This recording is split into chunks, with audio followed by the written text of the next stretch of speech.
My name is Lauren, and I really don't get along with my parents. What I hate the most is how much they care about what others think. They act nice to me just to look good in front of people. It seems like their reputation is the most important thing to them. Because of this, they were super strict with me at home, always nagging me about my manners and how I spoke. Of course, I pushed back, but they never listened to what I had to say. In the end, all they cared about was making sure I acted polite so others would think well of them. I kept telling myself this was normal, but I kept wondering how much longer I had to put up with it. Would I feel like this forever? I often thought about running away. When I was a kid, I felt trapped by these thoughts, but things changed a bit when my younger sister, Julie, was born while I was in elementary school. Julie was cuter, and naturally my parents started paying more attention to her. All their love and focus shifted to Julie, and I found it easier to keep my distance from them. I thought this would make things better for me, but their obsession with appearances didn't go away. I realized this fully in my third year of high school when I mentioned wanting to get a job. Ever since I was little, I had dreamed of leaving home, and getting a job felt like the perfect chance. But then my father said something that caught me off guard. "You're going to university." I was shocked by how firm he was. I thought that since they were so focused on Julie now, they wouldn't care much about what I wanted to do. Maybe he was thinking about my future a little, so I asked, why should I go to university? I had a bit of hope, but my dad shut it down quickly. He said, "You need a proper education to marry into a good family." That's when it hit me. Everything they did was for this reason. They were planning to use my marriage to make their own lives easier. But I don't want that. I want to work and be independent. I argued back, "Then will you pay for me to move out?" But I went quiet because I knew I didn't have enough money to leave. My parents gave me a decent allowance because they cared about what others thought, but it wasn't enough to cover moving costs. Plus, my high school didn't allow part-time jobs, so I couldn't save up money on my own. My father knew this, which is why he said that. When I couldn't reply, he laughed and said, "Do you know how much we've spent on you? Can you pay that back?" I was speechless. "If you can't pay it back, you're going to university," he added. I couldn't argue with that. Looking at it differently, though, it meant I could go to college for free. Even if my parents wanted to push me into marriage, they couldn't make me do it without considering my feelings. So, I decided maybe going to university wasn't such a bad idea. I could study, then get a job, and leave home. I agreed to go to college. I enrolled in a local university, but living on my own wasn't allowed. My father didn't care what I studied. He told me, "You don't have to pay tuition, but you have to contribute to household expenses. I'll let you work part-time." He set the amount for living expenses at about $1,200. I wanted to study hard, but my father didn't understand that. I ended up working part-time between classes, trying to make enough to cover the expenses. $1,200 was a lot for me, especially with class reports and exams taking up most of my time. I only had a few hours a day to work, but I somehow managed to earn the money. I told myself I couldn't waste this chance. I worked hard, sacrificing sleep to balance both school and work. In the end, my efforts paid off. I graduated and got a job offer from a real estate company. Finally, I thought I could leave home. But things didn't turn out the way I hoped. When I told my father about the job, he said, "You can take the job, but you're not allowed to live alone." I asked why, and he said, "What if you end up with some strange man? You can't move out until you get married." I tried to argue, saying I'd be fine, but he wouldn't budge. "Unless you can pay back all the money for your tuition, you're staying here," he said. I couldn't believe it. How was I supposed to pay all that back? I had given everything I had. I earned money from my part-time jobs and gave it to my family, so living alone was out of the question. My father laughed loudly when I realized this. It was clear everything was going according to his plan. He had made sure I contributed my earnings to the household from the start, knowing I wouldn't have enough to leave. In the end, my life was unfolding exactly the way he wanted.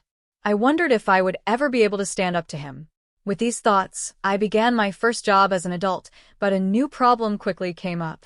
Right after I started working, my father suddenly retired, saying it was because of back pain. But I knew that was just an excuse. He didn't want to work anymore and planned to rely on my income. Even though it frustrated me, he was still my family, so I couldn't just abandon him. At one point, I seriously thought about cutting ties with my family and even researched ways to do it. But I realized there's no real way to completely break away from family. No matter what happens, a parent is still a parent, and that's not something you can easily let go of. Still, I didn't give up on my dream of leaving home. I started saving money, hoping I could eventually support myself. But my father didn't miss a thing. One day, a few years after I started working, I came home to find a cake on the table. I asked what was going on, and Julie excitedly told me I got into my dream school. I congratulated her, and she was so happy, clapping her hands in joy. I was happy for her too, but then my father said something that changed everything. "You'll pay for Julie's college, right?" he asked. I was shocked. "Me?" I replied. "Of course," he said. "I can't work because of my back."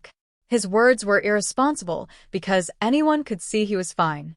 But I couldn't afford to make him angry, and I knew he didn't have any money.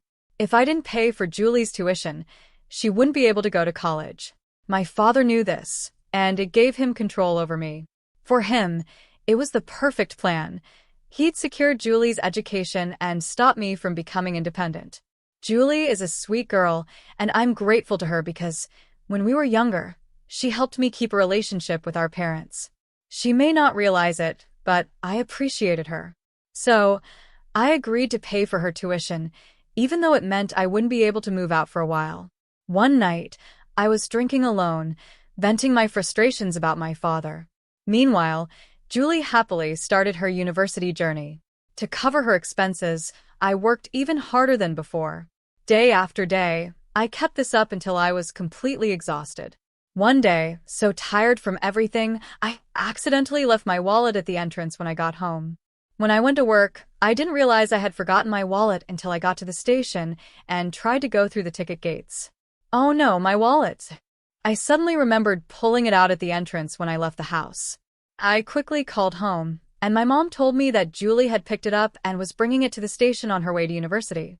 I started running to meet her.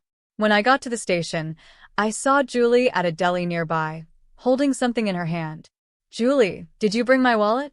I asked. "Yes, here it is," she said, handing it to me. I immediately checked inside and found everything in place: my employee badge, a corporate card, and an IC card. It would have been a huge problem if I had lost any of those. Thankfully, no money had been used, and I was relieved. "Thank you so much," I told Julie before rushing back to the station. Thanks to her, I made it to work on time. I told myself to be more careful from now on. Later, on my way home, I bought a cake to thank Julie. She enjoyed the cake, and I felt good for showing my appreciation. But at that moment, I didn't realize what was coming next. A few days later, Anna from accounting came to talk to me. She's a senior colleague who's been very helpful, giving me clothes and makeup when I was struggling financially. So, I thought she had a personal matter to discuss. But Anna led me to a quiet spot and said, "I wanted to check something. Have you used the company card for anything other than work recently?" The company card is for managing business expenses. Since I'm in sales, I have one, and any personal use would show up right away because it's tied to the corporate account. I was confused and worried because I couldn't think of a time I had used it for anything other than work. As I tried to remember, Anna continued, "There's a record of your card being used at a deli for a bottle of water. Do you remember that?" I thought hard, then it hit me. It was the day I had forgotten my wallet at home. Julie had briefly had my wallet. I always carry my wallet with me at work, so I started thinking the only person who could have used the company card was Julie. I asked Anna, "Do you know the date the card was used?" I didn't want to believe it was Julie, and if the date didn't match, then she wouldn't be involved. Maybe I had accidentally used the card myself without realizing it. I hoped that was the case, but things didn't turn out that way. The date matched the day I left my wallet at home. "Do you remember anything?" Anna asked. I quickly blurted out, "I'm sorry, I think I used it by mistake," thinking it was my IC card. I sometimes buy water at the station deli. Anna accepted my explanation, and I immediately paid back the amount. Despite my awkward excuse, Anna was kind and said, "I've done something similar myself." Even though she was understanding, I still felt anxious about it happening again. To prevent any future issues, I made a request to Anna. It might be a hassle, but can you help me keep an eye on this? Are you sure you're okay with that, Lauren? She asked. Yes, I don't want to make the same mistake again, I replied. Anna agreed to help, and the company avoided making it a big deal. But I knew if something like this happened again, it would be treated as a serious problem. So I decided to take extra precautions. This incident became a turning point for me. I had always believed Julie was a good girl. After all, she was my father's favorite, and she never rebelled against him. But after this, I started to think maybe Julie was just pretending to be good in front of everyone, including me.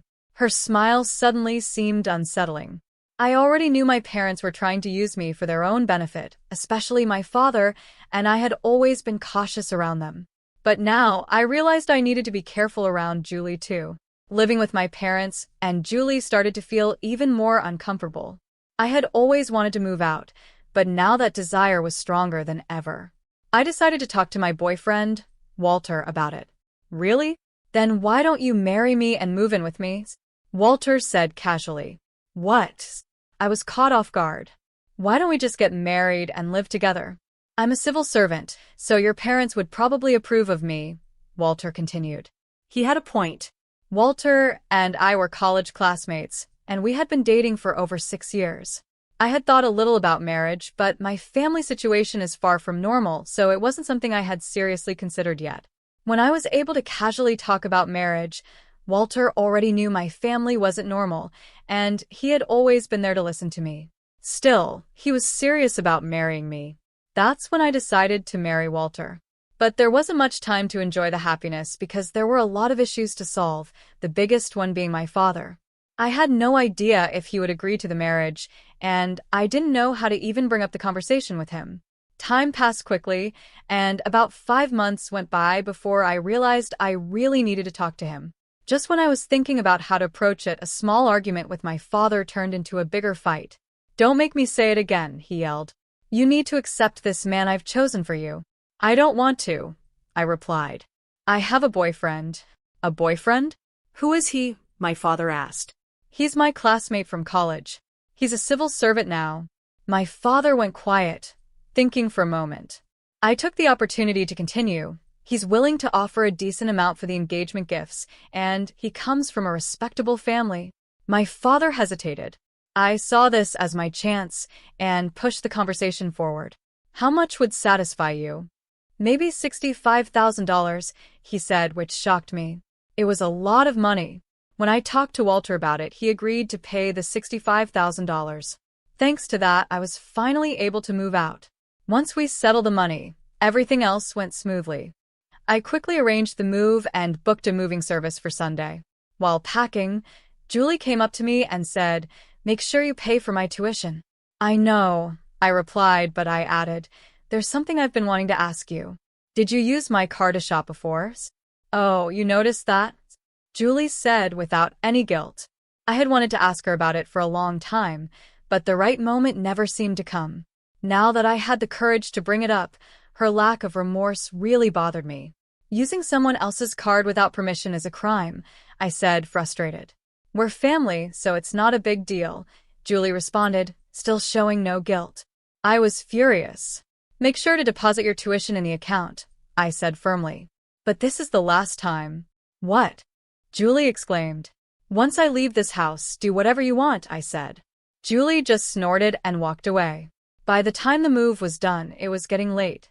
I went to the living room to say goodbye, and my father was waiting for me. "Where's the money?" he asked. "All you care about is money," I replied, leaving it on the table. "My dream was to marry you off to a wealthy family and make a profit."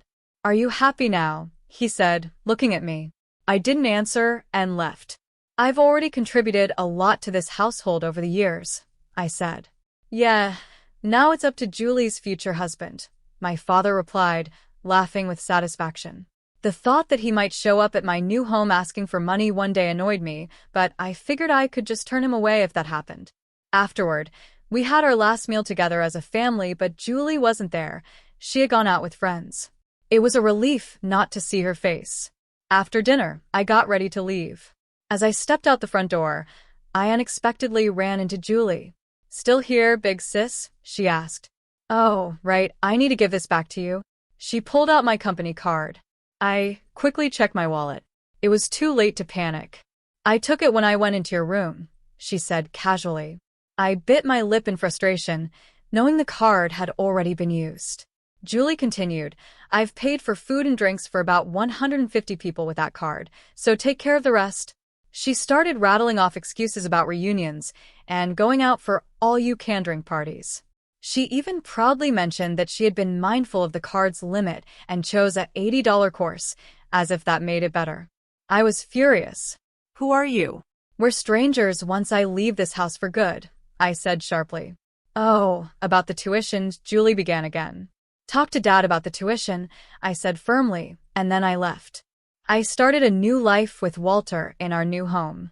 Nothing major had changed. I kept my job even after getting married, so the only real differences were my last name and where I lived. But for me, moving out was the biggest change. I finally felt free, a feeling I had never experienced before. I enjoyed my life with Walter and hoped this happiness would last forever. About 5 months later, Julie suddenly showed up at my workplace, causing a scene. I know you're here. Come out already, she yelled at the company reception. I rushed to the front, embarrassed. Julie, what are you doing here? I asked. You tricked me, she yelled, holding up her bank book angrily. They told me the tuition hasn't been paid. Explain yourself. I definitely deposited the money. Did you check properly? I replied, confused. If they say it hasn't been paid, then it's not there. Check your bank book again. Julie, you're not a child anymore. Don't treat me like I'm the one at fault, I added firmly, tired of the drama. I have a job offer. I'm a responsible adult. Julie shouted. I sighed and calmly replied, Look here, there's a deposit of $10,000, right? I made that deposit. But it's been withdrawn since, hasn't it? You're the one who took it, aren't you? Julie looked confused and defensive. Are you sure it wasn't you? She asked. I don't have the card, so I couldn't have done it. Didn't you say before that you paid for 150 people's meals using the card? You mentioned having a reunion. Have you forgotten? I questioned her. Julie's face turned pale as she stammered. That time it should have been paid with a company card, not your card. She still didn't seem to understand, so I explained further. The company card normally takes money from the company's account. That's true. But after you used my company card without my permission, I changed the account it withdraws from, just in case. Julie looked shocked. How could you do that? Yes, you used the company card, but I changed the account to one of my own. This way, if someone else uses it by mistake, it doesn't affect the company. So, when you paid for those meals, the money came from my personal account. Here's proof, $10,000 was taken out because you used it, I explained. But what about the university tuition? Julie demanded. I deposited the money, as I was told to. It's not my responsibility anymore. Figure it out yourself, I said firmly. At this point, Julie started causing a scene again. Before long, the police arrived, and an officer restrained her. It's a mistake. I didn't do anything wrong. Julie screamed. You said yourself that you used my company card. What's mistaken about that? I asked. But it's your fault for not warning me, she protested. I warned you the first time you used it. It's a crime, I reminded her. Eventually, Julie was taken away by the police for questioning. I didn't file a report, because I didn't need to. A video of Julie causing the scene at my workplace had been posted on social media, and it spread quickly. As a result, Julie was disciplined by her university and expelled. Worried about their reputation, my parents took Julie and moved out of state, hoping to escape the scandal by starting over in a new place. My parents moved to a new place where nobody knew about the trouble they had caused. Their plan was to find a husband for Julie and get money from his family. But since both my parents and Julie are difficult people, their plan didn't go smoothly. I soon heard they ran into problems with the other family. Lauren, you're the only one we can rely on. Julie got into trouble with her partner, and they're demanding compensation, my father messaged me. It had only been a month since they moved, and they were already causing issues. I realized that this kind of trouble would probably continue. I replied, I'm sorry, but if you come to my place, I'll have to file a police report about what Julie did. After that, all communication stopped suddenly. Even though they didn't have money or jobs, I didn't hear from them again. I started to feel a little worried, so I hired a detective agency to quietly check on them. It turned out that all four, my parents and Julie, were working at a logistics warehouse. The warehouse was owned by the same company Julie had problems with, so it seemed they were working to pay off their debt. Knowing they were working hard in a dim warehouse gave me some relief. At least they were earning enough to cover their debts and living expenses, so I decided to let them handle their own situation. Meanwhile, I've been enjoying happy, fulfilling days with Walter. My work is going well, and my sales performance is improving. With my family out of the picture, my savings are growing, and everything in my life feels stable. Things are going so well that I sometimes feel a bit anxious about the future, but for now, I just want to enjoy the happiness I've worked hard to achieve with Walter.